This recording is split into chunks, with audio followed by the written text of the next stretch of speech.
But like I said, I do want to start by talking a little bit about the STARS College Network, or the Small Town and Rural Students College Network. And we are a consortium of about 16 schools really dedicated to helping rural students to and through college through increased college programming, free on-campus programming, internship opportunities, and virtual programming like this. So many of you are probably already on our STARS mailing and probably know a little bit about this STARS College Network.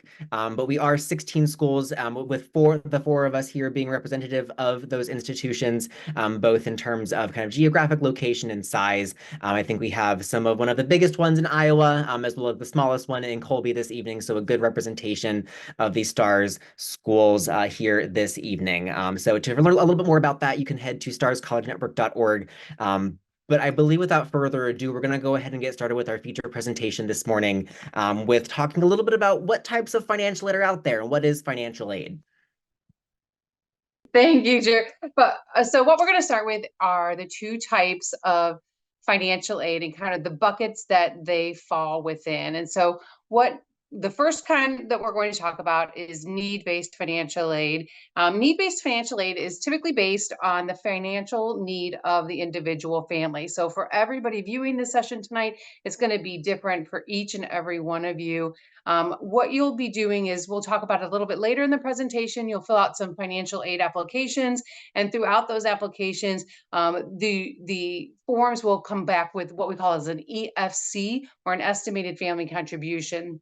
Colleges will use that EFC, typically will subtract it from their cost of attendance to attend it, and within those two numbers, we'll figure out what the leftover need is based on for each individual student. And so different types of need-based financial aid include, at the federal and state level, you'll have federal grants, you'll have things like the federal Pell Grant, you'll have the Federal Supplemental Educational Opportunities Grant, which is referred to as SEOG, federal work study. There's also state grants within each individual state.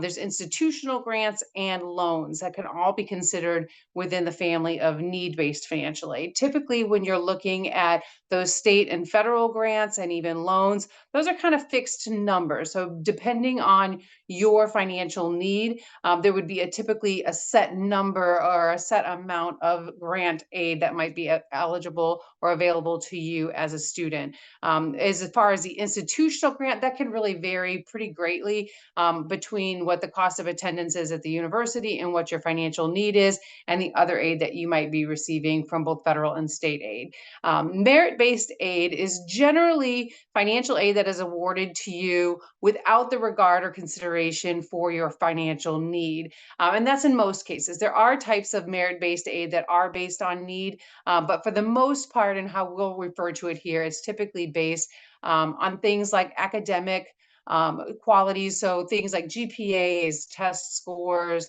academic records that you'll typically show on your transcript and test scores, things like leadership, visual or performing arts, which sometimes can be done through auditions, athletics, could be anything considered sometimes even in your activities sheet. But these are typically things in some schools you might have to apply specifically for merit-based aid. Other schools, you might automatically be considered for merit-based aid. And again, for the amounts on these merit-based scholarships or grants, they can really vary widely. So they can be anywhere from, a few $100s to the full cost of tuition, depending on what type of aid you might be receiving. Okay, so next we're going to go on to just kind of defining what some of these things are. So we'll start with the grant. Again, a grant can be both a federal, a state grant, can be an institutional grant, but this is typically money that is given to the student that you do not need to pay back after college. So it's typically something that is offered to a student in their typical financial aid award letter. Scholarship, again, is similar to a grant in the sense that you don't need to pay it back after graduation, or there's no accrual, but a scholarship could have criteria associated with them in order to maintain the scholarship. A scholarship could be for 1 year, it could be for 4 years. Some of them, again, like I said earlier, you have to apply using a separate application for. You really want to kind of take a look at the fine the terms of each individual scholarship that you might be applying for or being considered for. Loans are generally loans that you can take out either in the student's name, or sometimes parents will take out loans for college. Typical loans, federal loans, can be a subsidized loan. And a subsidized loan is where the interest that is accrued while you are a student, the government pays that interest, and the interest that you pay doesn't accrue until the repayment process starts on that loan, typically after graduation. An unsubsidized loan is typically something that you will also accrue interest as you are taking the loan. So as you're a currently enrolled student, the interest from that loan will be added onto the overall balance of your loan. And repayment generally starts for these loans about 6 months after graduation or after you leave the institution.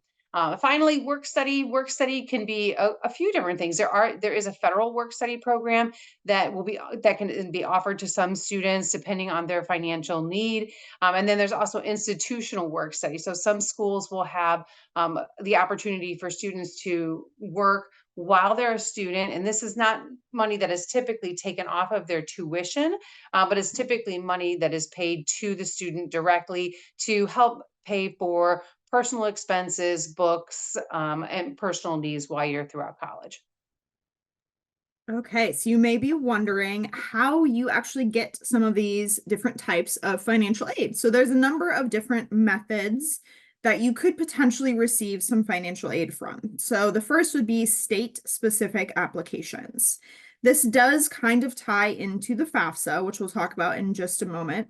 Some states will use the FAFSA, which is the free application for federal student aid, as their state aid application. Some states do have a separate application process, so it does benefit you to kind of check in and see what your state does. And typically there's a state grant agency that has information on where to have or where to find that separate application, if there is one specifically for your state, for any sort of state-based loans, grants, anything of that sort.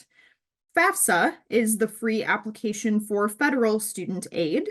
This is an application that opens every single year. Typically, this opens on October 1st.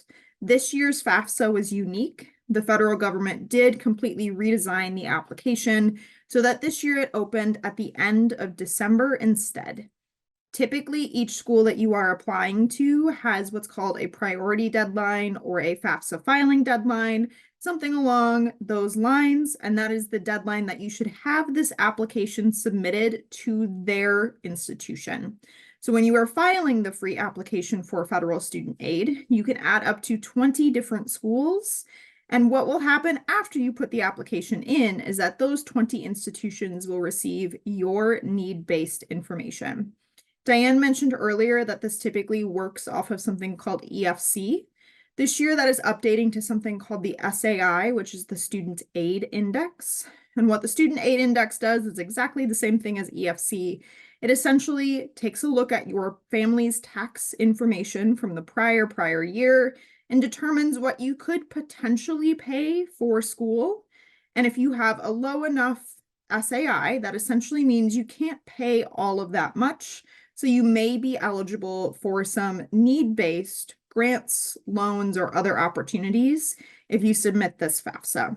So I encourage all students that I work with that you should have a FAFSA on file every year if you are planning to go to school for the next year. So for example, the FAFSA that is currently open is for the 2024-2025 school year. And at the end of 2024, you'll file for the 2025-2026 school year. There is also an application called the CSS profile. Not every school uses this, but some schools do. Some schools have their own type of profile or scholarship platform that is similar to this. The CSS profile is commonly used by a bunch of institutions to essentially distribute institutional aid, and it's often run through the College Board. So a lot of schools, when you are applying, will be very transparent about the deadline that they need this CSS profile submitted by so that you can be considered for those opportunities for different types of institutional aid, which means the money comes from the school that you are applying to.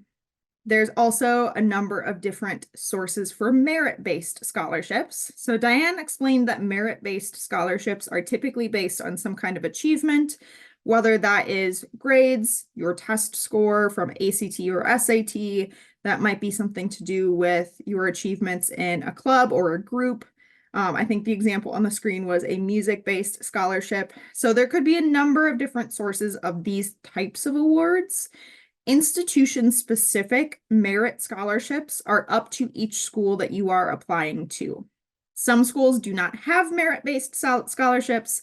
Some schools have plenty of different types of merit-based scholarships. Typically, when you are starting to work with a school, they will publish information on when you need to apply and what you need to submit in order to be considered for these awards and potentially what those types of awards are. So it always pays to do a little bit of research on the schools that you are considering going to see what their opportunities are. There's also opportunities through civic and community organizations. So these could be things in your hometown, in the area that you grew up in, or perhaps even a little bit further out. But typically they will have plenty of opportunities for high school seniors that are about to graduate and go off to college. And they may have some specific criteria as well. I always encourage the students that I work with to check out some of those community organizations, whether it's something in your town or in your state, wherever that might be, to see if there is a scholarship and what that criteria is. There's also national organizations, and if you do a Google search for these, there's plenty of them on the list. Some of these national organizations have larger scholarship amounts. Some of them may be smaller, but a national organization does typically open the scholarship search, to the entire country. So these are pretty competitive, and they usually have quite specific criteria. They're looking for a very well-rounded student. So they are taking into consideration most of the time things other than grades and test scores, such as maybe volunteerism, or if you are involved in certain clubs in your school, active in athletics, those types of circumstances. So one question that many students and families are asking throughout the process is ultimately, how much aid will I get?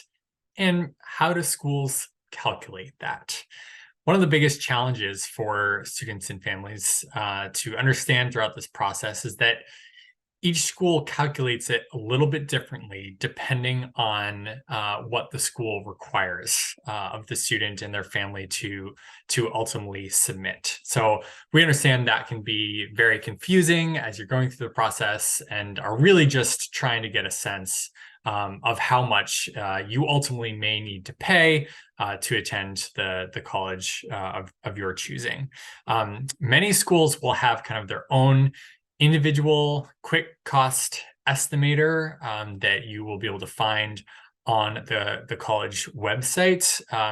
But there's this other really fantastic tool called My Intuition that we'd like to share a little bit about this evening. So My Intuition, it's an online tool that provides quick and easy information about college affordability to students and their families. It ultimately shows the projected cost of college once financial aid is factored in, which can help students understand and plan what college will ultimately cost.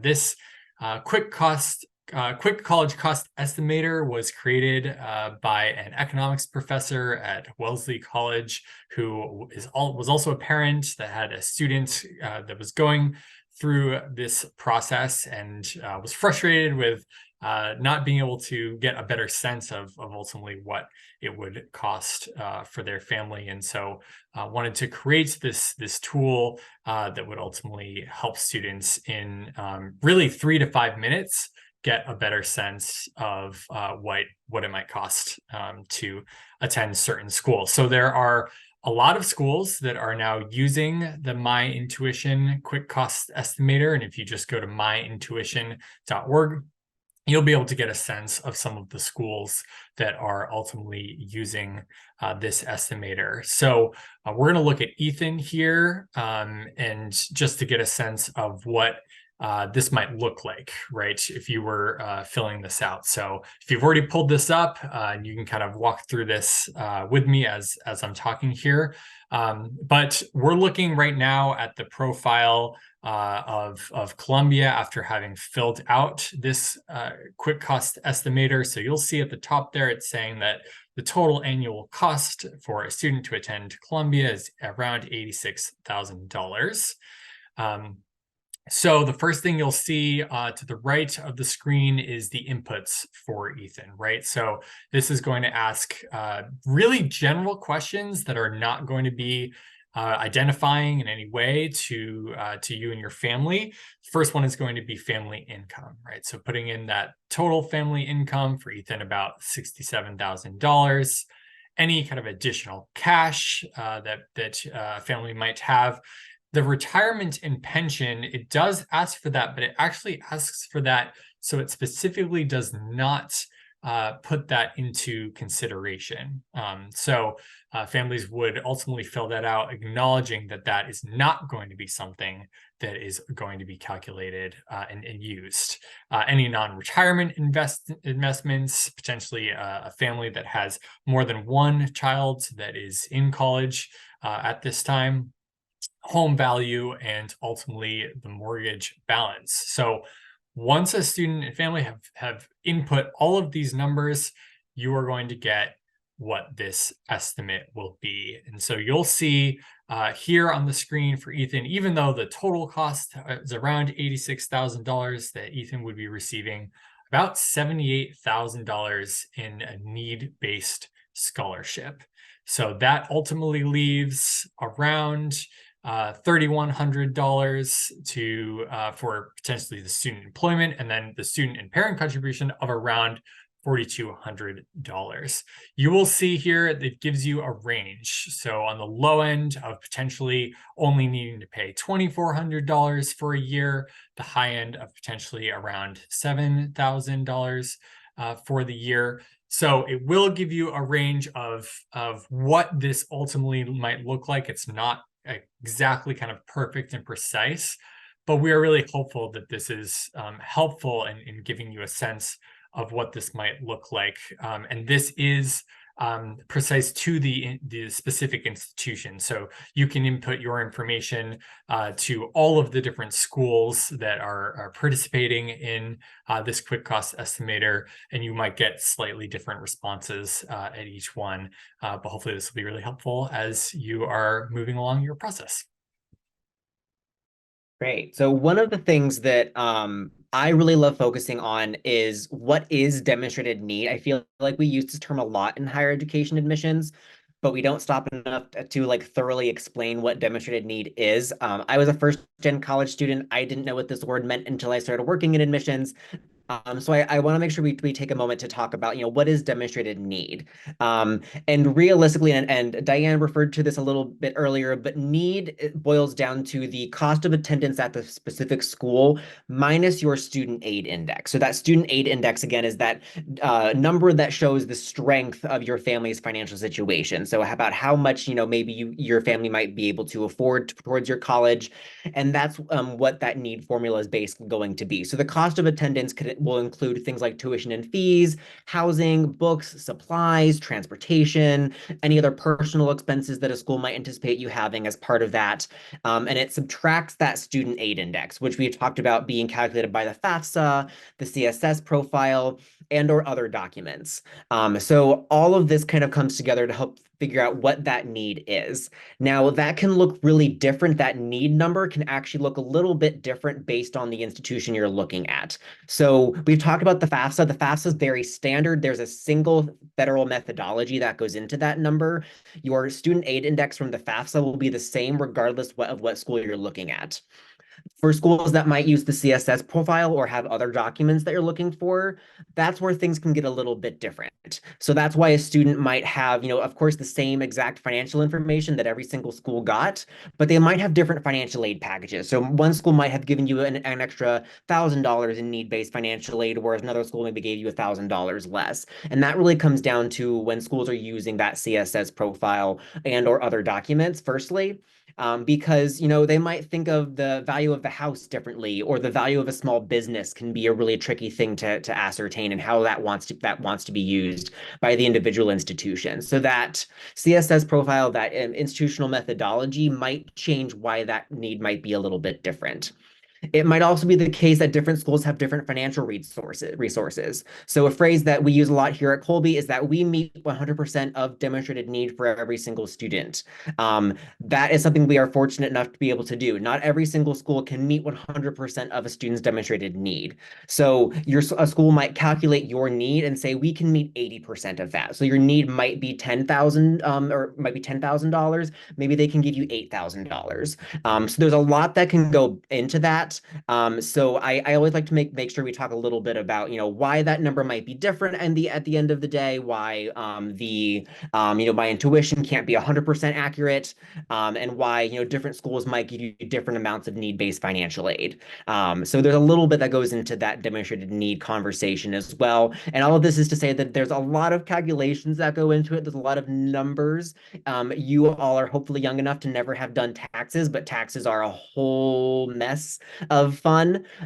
So there's a lot of numbers that go into that, and a lot of different things that can change what that need ends up being. But hopefully this gives you a good idea of what roughly is going into that and how schools are doing it. So it can seem a little bit like arbitrary from like an outside perspective, but it really is based on numbers. It's based on a certain methodology. Schools just do things a little bit differently. So at the end of the day, that need can turn out to be a little bit different. But we do want to make sure we give you a good sense of kind of what are the different types of financial aid that schools can offer. So using our 4 schools as case studies, we do want to briefly go over a little bit about financial aid at each of our schools to get your brains munching on the different types of ways that schools go about financial aid. So I'm gonna go ahead and turn it back over to Diane to start us off, talking a little bit about Case Western Reserve and kind of their financial aid programs. Great, thank you. Just a little bit about Case Western Reserve. Again, we're located in Cleveland, Ohio. We have about 10,000 students on our campus. About half of our students are undergraduates in some of these areas that are shown here on the screen, and then the other half are students that are in our graduate or professional schools. And so as you're thinking about financial aid at Case Western Reserve University, on our next slide, we'll show you just some basic information. We do meet 100% of demonstrated needs. So as Drew mentioned earlier, that means that we're taking the total cost of attendance minus your student aid index, and then we're going to determine your eligibility for need-based financial aid on top of that. We also award merit-based aid at the university, and so our merit-based scholarships range anywhere from about $10,000 to about $27,000. You're automatically considered, so there's not any separate application that you need to fill out for consideration for those scholarships, and they're renewable for all 4 years with no separate criteria. There are a handful of scholarships that are either based on visual performing arts or specific majors that students can apply for, but it's less than 5% of all of our merit-based scholarships that we do award. Great. We'll pop back over to me for a little bit about Colby. Like I mentioned, Colby, it's a small liberal arts college located in central Maine. We have about 2,300 students, so we are on the smaller end of the spectrum. And as a small liberal arts college, we really offer a wide variety of things. But I think our most attended programs tend to be economics, the humanities, arts, as one might expect from a small liberal arts college. So there are some similarities between Colby and Case Western in terms of our financial aid program. So we also meet 100% of demonstrated need. We are also a no loan school. So that means that we are going to meet 100% of your demonstrated need without the use of loans. So this is where I usually talk about, loans are a form of financial aid. They are a form of need-based financial aid that can be offered to you. It sounds weird to say that because you do have to pay them back, but it's what's called self-help aid, where you are able to, help yourself and kind of move forward in that way. But at Colby, we do not package loans within our financial aid packages. So it is entirely gift aid, which is a fancy way of saying free money. So for us, we do not provide merit-based scholarships for students. So we are fully need-based. So students looking to receive need-based financial aid will have to fill out the FAFSA. the CSS profile, as well as send along some additional tax documents like a W-2 and tax returns and things like that. So our financial aid application is a little bit more involved than just the FAFSA, so there's a little bit more there, but we are able to be extraordinarily generous, and so we are doing our best to make sure that the right students are receiving the right aid for each and every single student. We do not offer specific scholarships for specific departments. So there's a question I get quite a bit. Is there, an arts scholarship, or is there a science scholarship, things like that? We do not offer financial scholarships for students. We only offer academic scholarships, where when students are on campus, they receive some form of academic benefit, but there's no money tied to those in terms of towards the cost of attendance. So pretty simple, fully need-based, 100% of demonstrated need without the use of loans. All right, so I'm going to talk a little bit now about Columbia University. Columbia is located in the city of New York. As you can see on the screen, we do have our own campus with the New York City skyline as our backdrop, located in the Upper West Side of Manhattan. There are approximately 6,700 undergraduates that attend 2 of the 4 undergraduate schools that encompass Columbia University, Columbia College, as well as Columbia Engineering. We are certainly committed to bringing in a diverse group of students from across the country and the world every year that really reflects the diversity of living in a place such as New York City. In terms of financial aid at Columbia, very important that each and every student and family realize that Columbia could be an affordable experience. If you are sitting at home wondering how you could ever potentially afford to live in a place like New York City, we fully understand that is a sentiment that many individuals think about, and are trying to ensure that all students and families understand that it can be an affordable experience. So similar to my colleagues, we do meet 100% of demonstrated need for every admitted student. We are also need blind. So ultimately, when you submit your application and someone like myself is reading your application, we are not taking into consideration your financial situation. And the decision that we make, the admission decision that we make will have no bearing on your financial situation. In addition, we do have some startup grants for low-income students. This is really to help with the transition to New York City, and particularly getting any materials that you may need, or helping as you kind of navigate New York City. There is a $0 parent contribution for families with incomes less than $66,000 annually, and free tuition for families with incomes of less than $150,000 annually. We certainly understand that even though students receive financial aid, that it doesn't end with your aid letter. So some initiatives in place are free entry to museums throughout New York City, free laundry in residence halls. Vast majority of students that are on a meal plan, and so will know that they will be able to have a really great meal each and every day. Many work study positions across campus, and housing is part of that financial aid package, right? So you know that you'll have a place to stay on campus while being able to go out and explore New York City. All right. And last but not least, a little bit about the University of Iowa. So we are different in the sense that we are a state institution. We are one of 3 state schools in the state of Iowa. We are located in Iowa City, Iowa. This is our campus kind of in a nutshell. So you can see some of the things that we are most known for. Our student population is about 23,000 undergraduate students, about 31,000 total if you include our graduate population and professional students in that number. And just thinking of where students are coming from, we have about a 50-50 split between residents of the state of Iowa and students that come from outside the state of Iowa. I believe currently on campus, we have almost every single state in the union represented and over 109 countries. So we have a diverse population on our campus. And like I said, we are a state school, so our financial aid process looks a little bit different than some other institutions may. When I work with students, I explain that financial aid comes from essentially 4 different sources. So source number 1 is definitely filing the FAFSA. We mentioned that application and how important that is to file it each and every year that you plan to go to school the next year.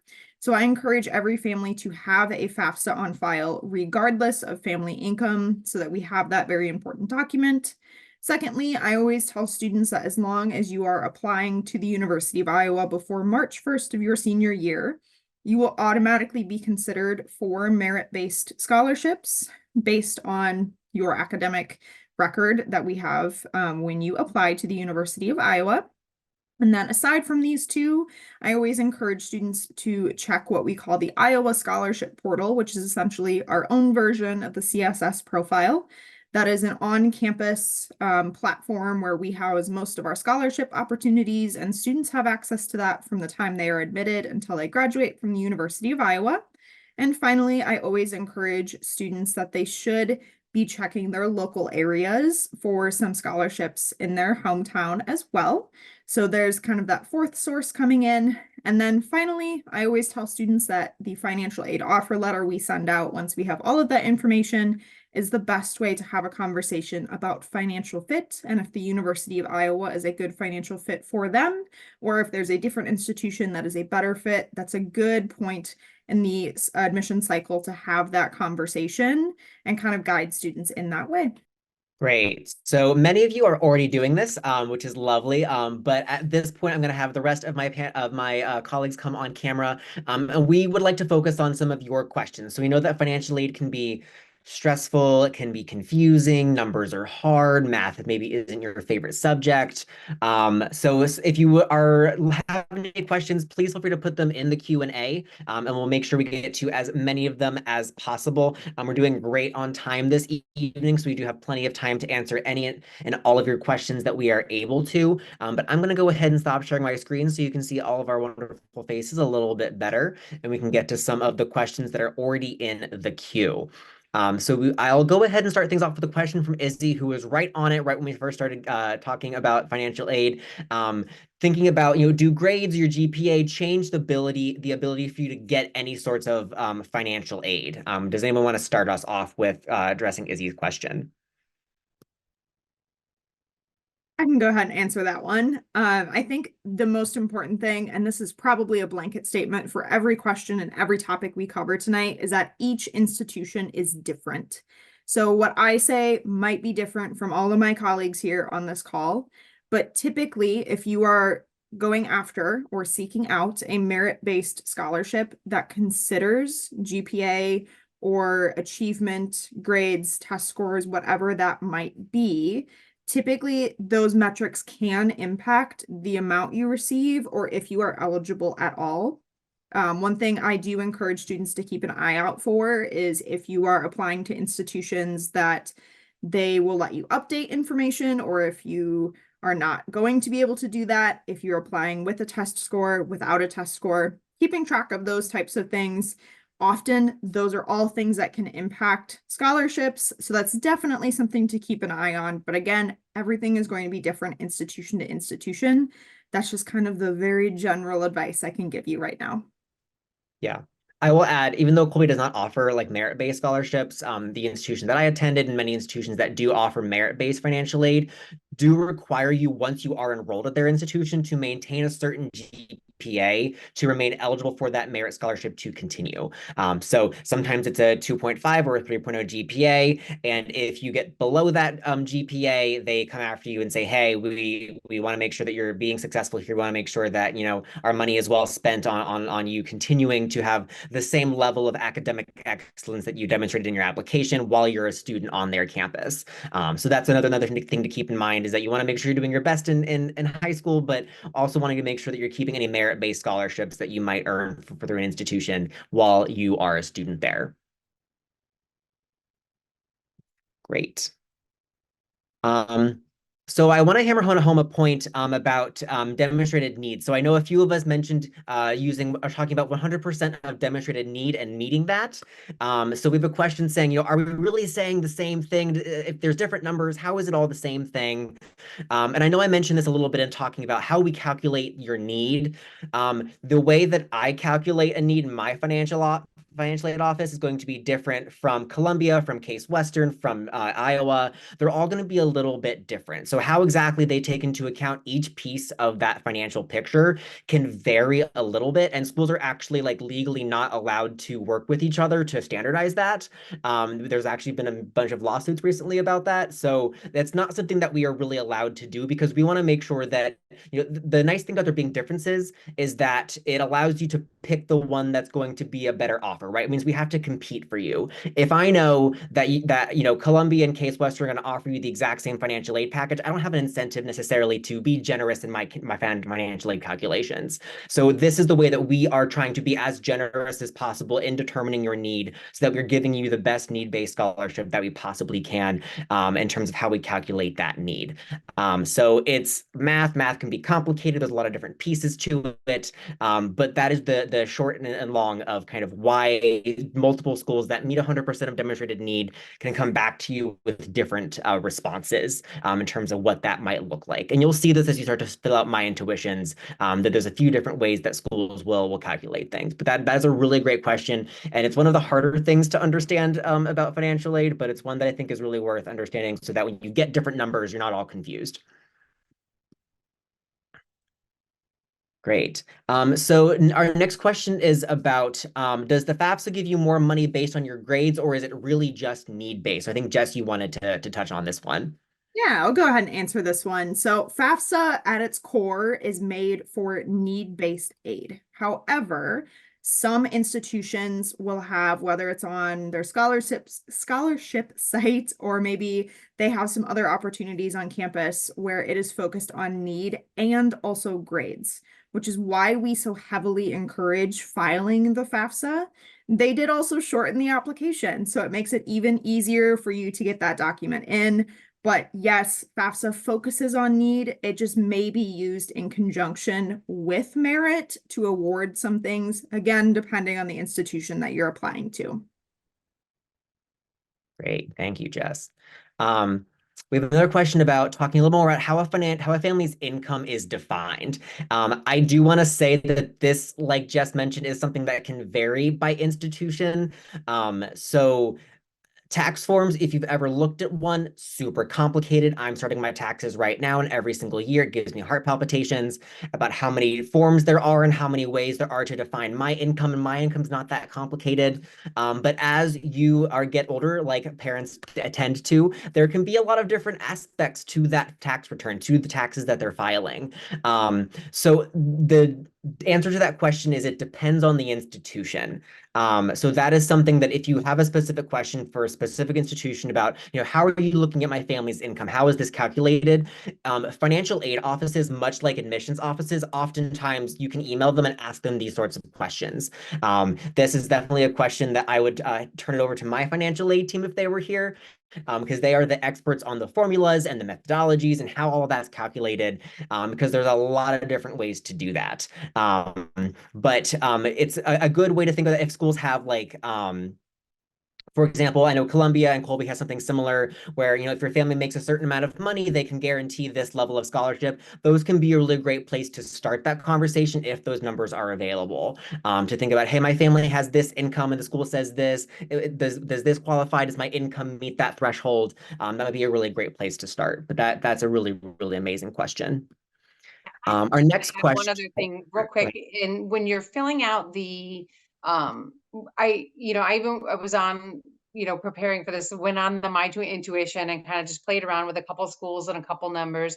And the FAFSA does this as well as the CSS profile. They'll help you as you are filling out the forms to where if you are asking those questions, is it adjusted gross income? Is it net? What it will actually kind of guide you through and say, look at this number on your tax line. And so it does give you a little guidance as you're filling it out. So you don't just have to know everything intuitively. It does It does take a little time, even simplified. I think it still takes a little time because you really do want to take your time and read through what the question is asking you for, because there are some easy mistakes that can be made along the way. So just take your time and read through all the little sidebars that kind of help you along the way. Great. Thank you, Diane. Didn't mean to cut you off. My apologies. Our next question is about this year, which I think, as Jess mentioned, has been a little bit hinky this year. So how are colleges dealing with the class of 2028 applying this year in regards to the delays and difficulties that are being experienced? For any seniors and parents of seniors that might be listening tonight, I think, Ian, you had indicated you wanted to talk a little bit about this one, so go ahead. Sure. Thanks, Drew. So I think everyone on this call is very excited with ultimately the changes that have been made to the FAFSA. However, we certainly understand how students and families are feeling that are working through this and navigating some of the challenges with some of the changes that have been made to the FAFSA. So the first thing I'll say is that if you're applying to schools that are using other financial aid forms, such as the CSS profile or other state-specific forms.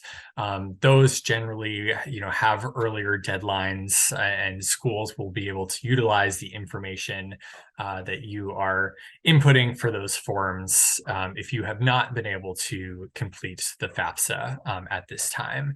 I will say that it does depend on the school and ultimately kind of what their requirements are, but please know that all of us on this call and our colleagues across the country are very aware of the challenges that are taking place, and our financial aid offices are going to do everything we possibly can to ensure that students are receiving financial aid packages, as quickly as possible. One other note that I will just mention, if you are having trouble filling out the FAFSA still at this time, the very first step that both the student and family members will need to do is to complete their FSA ID. So this is something that the student first completes, then passes it along to the family members involved to create their own FSA ID as well. Both student and family members will need this ID prior to completing the FAFSA. So this is a step that hopefully you can take at this time while you might still be waiting to complete the FAFSA. But know that we are very aware of this and we'll be doing everything we can to work with each and every student and family along the way. Great, thank you, Ian. So our next question has to do with financial aid and the military. I'm going to pass it off to Diane. It seemed like you wanted to address that question. I'd love to let you do that. Thank you. I am not an expert by any means, so but I do want to share, most of our institutions have some sort of relationships with ROTC programs. And so if you as a student are involved in ROTC in high school, you can find out about scholarship opportunities.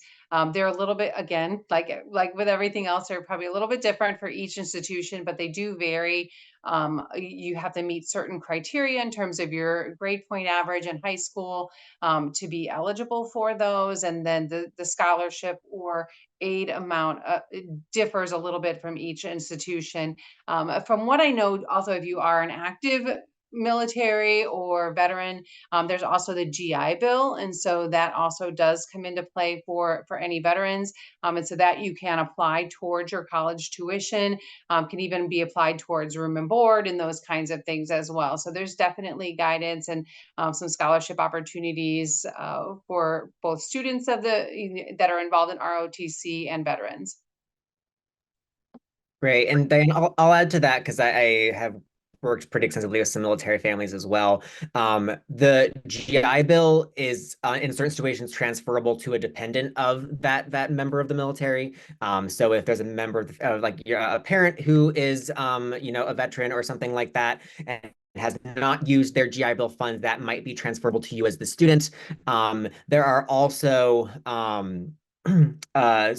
schools called Blue Ribbon schools that will match certain GI Bill funding for the student to be able to attend, helping kind of make that more affordable for them. So that's something to keep in mind as well. Is there any GI Bill funding out there that might be available through a parent or a guardian? And is the school that you're looking at a Blue Ribbon school that's going to kind of have additional aid for you on the back end as well? So those are usually the two things that I just like to mention. But our next question is one that I think we generally get a lot. What is your guidance for a family that has had a significant change in income after the tax year used for the FAFSA? I know that, Jess, you wanted to talk a little bit about that, but just I always like to hammer the point home about what year the FAFSA is using, because it can be a little bit confusing, because you can fill it out starting the fall of your senior year. Obviously, the taxes from that year haven't been completed because that year hasn't been completed. So the FAFSA will use the taxes from that prior year, which is then 2 years before the year that you're applying for. So the FAFSA this year is for the 2024-2025 school year. It is using 2022 taxes, so that prior year. Since that point, a lot can change. A lot can change in 2 years. So Jess, if you want to talk a little bit about kind of what that steps might look for a family in that situation. Yeah, absolutely. I was just about to explain prior year. So you kind of did that part for me. You did a better job than I probably would have. What I always like to hammer home with the families I work with is that financial aid offices exist to help you. They do sometimes have the ability to file paperwork that demonstrates you've had a significant change in income. That does not always mean that it's going to work out in your favor. Unfortunately, the word guarantee does not exist in the financial aid world, nor the college admissions world in most cases, but they can try their best to get an understanding of your situation and see what they can do.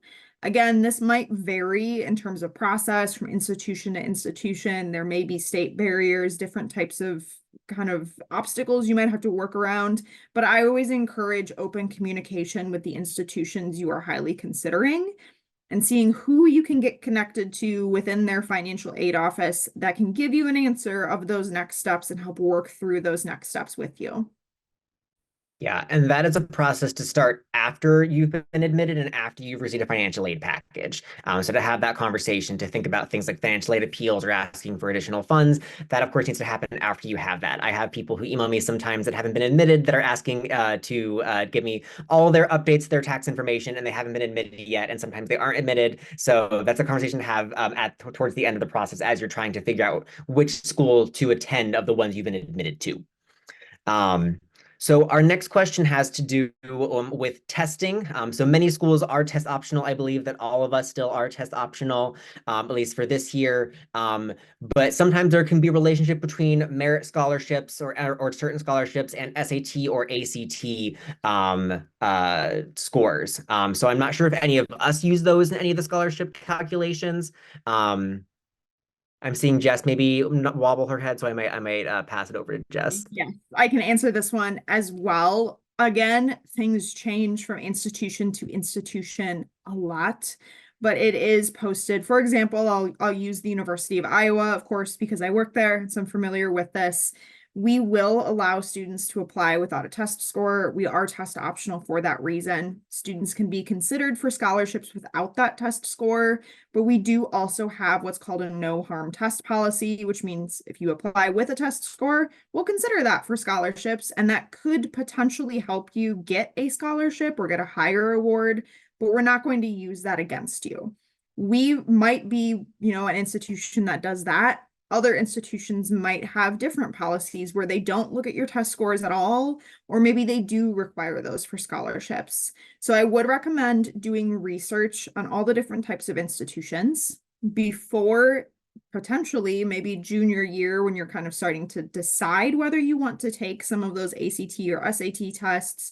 If you have the opportunity to take one, I would still do that. And then you have the score if any of the schools want it. And if your schools don't want the score or won't use the score, then really there's no harm in having that score on file, aside from the fact that you took the test. So it's a few hours of your day on one day, but I would definitely research every single institution you are considering, see what their policies are, and see exactly how that is going to be used. And of course, reach out if you have questions. That is a question I answer every single day in my daily life as an admission counselor, and I'm always happy to help. Great. So our next question takes us back kind of towards, I think, the very first topic that we spoke about, which is grants. How do you get grants? So I know that maybe we had a few folks might have come in a little bit after we started, but Diana, if you want to talk a little bit more about kind of grants and kind of where they come from. Yes, definitely. So grants are something that as you will need to fill out either the FAFSA or CSS or the CSS profile for the institution that you're considering. But grants are not something that you typically have to apply for. They are something that are awarded to you as part of your financial aid package. So once you complete all of the financial aid applications for each institution, the school will provide you with a financial aid award. And at that time, that's when you'll find out about any state, federal, or institutional grants that you might be eligible for. And those will be all given to you without having to apply separately for any of those. Great. Thank you, Diane. And I think that for a very first time, we have gotten through all of our Q&A questions, which is shocking to me because I don't think we ever do that, which is fantastic. But I want to make sure that we are being mindful of everyone's time this evening. But if there's any other questions or anything else that we can help you with, we'd certainly love to answer your questions. But maybe while we're waiting for maybe one last question, I might encourage all of us to put our emails in the chat. If there's any additional questions you might have about our institution or about financial aid. One of the things that I think that drew all of us to our institute or to our current role with the Stars College Network is we love helping students find that best fit. So even if you aren't necessarily thinking, you're like, Maine sounds cold. There's a lot of snow there, but that guy from Maine seemed nice. Maybe I can ask him that question. Yes, you can. Please ask me that question. So any way that we can be helpful, please definitely let us know. And if we can't answer the question for you, maybe we can get someone on the horn who might be able to. But we do have one last question from Emma. Thank you, Emma. Are you awarded grants when an acceptance letter is sent or after the fact?